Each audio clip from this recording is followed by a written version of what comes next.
Whew. So, the George Floyd trial roundup. So, we have many major developments in Series 1 of The Tale of Black Jesus. Reasonable doubt seems to be building from many different aspects of evidence being provided, and that's all Chauvin needs.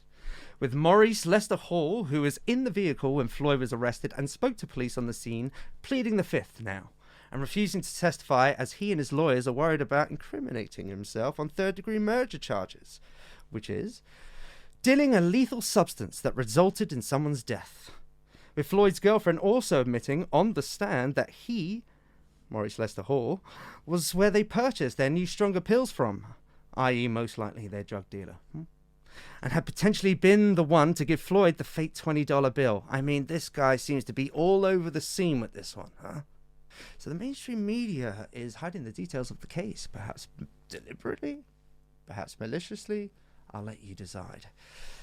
Which will only lead to those who aren't paying close enough attention to the case, the testimony, and the evidence day by day being left in complete shock at the possible acquittal verdict. And we all know that this will lead to mass spread violence, right? The peaceful mass spread violence.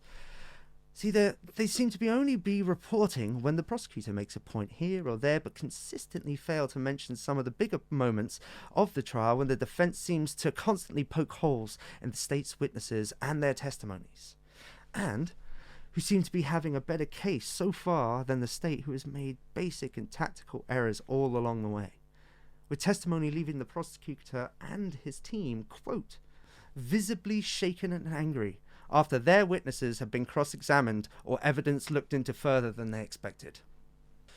First, we have video evidence and testimony that the knee was not in fact on George Floyd's neck, but was moving and shifting, and most of the time resting on his upper shoulder, adding that doubt to the fact that George Floyd was strangled to death or having his airways cut off by the knee of Derek Chauvin. Strangely, mainstream media has now changed its language without blinking, let me just say, without blinking, adapting their stories to the neck and the shoulder. Even though we all know the knee on the shoulder of George Floyd was never an issue in the first place, it was a knee on the neck, right? Second, the MPD use of force expert brought in by the prosecutor admitted the way George Floyd was actively resisting arrest, and with the physicality of both him being large and under the influence, Derek Chauvin was in fact allowed to use more force than he did, with him being allowed to taser George Floyd as soon as he arrived on scene, but he chose to use a lesser form of force instead by trying to subdue him physically. Now, there have been arguments whether tasers are in fact lethal force, and this has been debated for years, but this means in this instance it could be said Derek Chauvin was able to have used lethal force if you believe tasers are, and he didn't. He didn't. Doubt.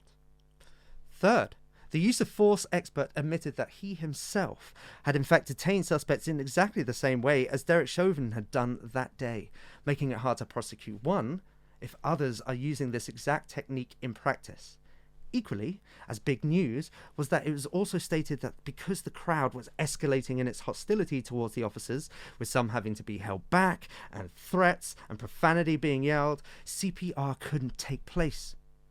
George Floyd couldn't be brought up from the floor or any help provided, as procedure dictates that a situation like this must be locked down in case the crowd or the suspects begins to attack the police officers and the situation escalates further. The crowd actually could be held somewhat responsible for medical assistance not being performed on him sooner, which may have saved his life. I mean, this witness went so badly for the prosecution that the defense has asked him to come back and be a witness for their side. Doubt. Fourth, another of the prosecutor's witnesses again seemed to bring their case tumbling to a halt when their own EMS expert admitted if she had examined the body without seeing the footage or the news reporting on the case, she would have said it was either a drug overdose, and if there were no drugs in the system, it was a heart attack. Doubt. And fifth, The fact that the court ruled that they will allow evidence of George Floyd's previous overdose and heart attack only months earlier, and almost exactly with the same symptoms. His loss of breath, extremely erratic behaviour, stomach pains and frothing at the mouth, coupled with the fact that he had 3 times the lethal amount of fentanyl in his system, mixed with methamphetamines and other narcotics, which he may have swallowed all at once so as not to be caught with it on him by the police. The fact that the reason why fentanyl is so dangerous is it acutely targets the respiratory system and shuts it down, only with a minuscule amount needed, tiny to do serious damage. Which may be why he's heard saying he can't breathe before he's even put on the ground and held by Derek Chauvin. Doubt. So, with all this, the mainstream media keeps on keeping those facts quiet rather than doing what they are supposed to do and just tell the news. And each moment seems to spread more light and more context to this tragic case and situation every moment. With ever greater threat to actual justice due to the threat of political violence from ideological extremists who want a scalp. They don't really care. They really don't. And a reason to riot and loot and push their ideology on a Western free country. So not justice, just doubt.